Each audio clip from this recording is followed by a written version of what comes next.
રાજકોટમાં યુકેથી આવેલી એનઆરઆઈ મહિલાએ પાડોશીને લાખો રૂપિયાનો ચૂનો ચોપડી દીધો હતો. શરૂઆતમાં મિત્રતા કરી અને બાદમાં વિશ્વાસ જીતવાની સાથે આ યુવતીએ એવો ખેલ પાડ્યો કે આ જે પાડોશી હતો તે 23 લાખમાં તેને નવડાવીને જતી રહી હતી. અંદાજે 30,000 પાઉન્ડની રકમ તેને પાડોશી પાસે માંગી હતી. જોકે એક સપ્તાહમાં પાછી આપવાની શરતે પાડોશીએ હોંશે હોંશે રૂપિયા આપી દીધા, પણ પછી એનો જ સીન થઈ ગયો. હવે પાડોશીએ એના વિરુદ્ધ હવે ફરિયાદ કરી અને બાદમાં કોર્ટે તેને 15 મહિનાની જેલની સજા ફટકારી છે. જોકે તપાસ બાદ સામે આવ્યું કે આ મહિલાએ માત્ર એક પાડોશી જ નહીં, એવા ઘણા મિત્રોને છેતર્યા છે અને કુલ કરોડો રૂપિયાનું સ્કેમ કરી નાખ્યું છે.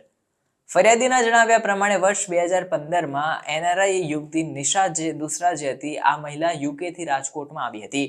આ સમયે તેને પાડોશી ધીરેન મહેતા સાથે મિત્રતા કરી અને બાદમાં એ બંનેનો વિશ્વાસ બેસતા તેને મોટો કાંડ કરી નાખ્યો હતો. નિશાએ તેના પાડોશી મહેતાને કહ્યું કે એના બેંક એકાઉન્ટમાં ટેકનિકલ એરર છે અને અત્યારે તાત્કાલિક 30,000 પાઉન્ડ તેના સ્ટક થઈ ગયા છે, તેને ઉપાડવા છે પણ આવતા નથી. આ સમયે તેની એક જગ્યાએ અર્જન્ટ પેમેન્ટ કરવાનું હોવાથી મને અત્યારે તમે 30,000 પાઉન્ડ એટલે અંદાજે 23 લાખ રૂપિયા આપી દો, હું તમને 5 થી 7 દિવસની અંદર ચૂકવી દઈશ, એવો વાયદો જે હતો તે કર્યો હતો. હવે મહેતાને વિશ્વાસ હતો કે આ મારી પાડોશમાં રહે છે એટલે એ મારી સાથે ક્યારેય દગો નહીં કરે, છેતરપિંડી નહીં કરે, એટલે તેને વિશ્વાસ કરીને કીધું એટલા બધા તો નહીં, પણ હું 9 લાખ રૂપિયા તમને આપું છું, એટલી વ્યવસ્થા કરી આપું છું.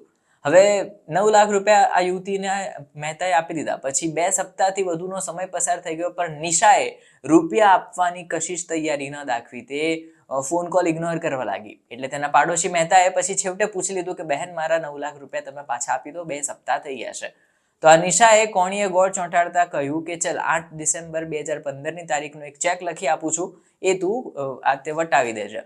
હવે આમ ચેક મળતા જ પાડોશી ખુશ થઈ ગયો અને બાદમાં એ દિવસે તે બેંકમાં વટાવવા ગયો તો આખો ચેક જ બાઉન્સ થઈ ગયો. એટલે કે આ મહિલાના એકાઉન્ટમાં જેટલા રૂપિયા નહોતા જેટલાનો એને ચેક લખ્યો હતો.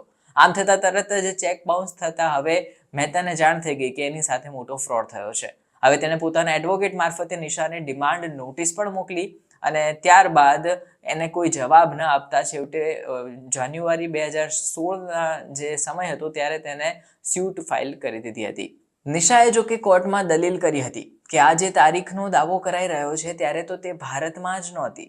હવે આથી કોર્ટે પણ પુરાવાની સમીક્ષા કરી, પુરાવા મંગાયા અને બંને પક્ષોની દલીલ સાંભળી અને નિર્ણય પણ આવ્યા હતા. Additional chief judicial magistrate BK દસાદીએ 15 જૂને નિશાને દોષિત ઠેરવી દીધી હતી. કોર્ટે નિશાને ફરિયાદીને ચેકની રકમ 1 મહિનાની અંદર ચૂકવવાનો પણ આદેશ આપ્યો હતો. નિશાએ આવા એક જ નહીં ઘણા લોકોને પોતાની જાળમાં ફસાવ્યા હોય તેવું પણ બાદમાં સામે આવ્યું.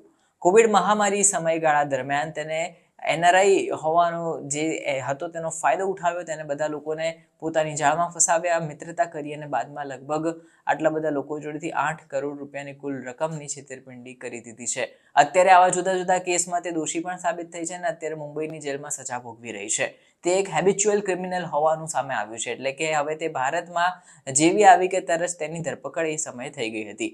હવે મહેતાના વકીલ સુરેશ ફાલ્દુએ જણાવ્યું હતું કે અમે 30 દિવસ સુધી રાહ જોઈશું અને જો તે હાજર નહીં થાય તો અમે કોર્ટને તેની વિરુદ્ધ વોરંટ જાહેર કરવા વિનંતી કરીશું કે જે તે જેલમાં આપવામાં આવશે. તે જેવી જેલથી છૂટી જાય કે તરત જ તેને અહીંના જેલના સત્તાધીશોને સોંપવામાં આવે એવું પણ તેના વકીલે જણાવ્યું.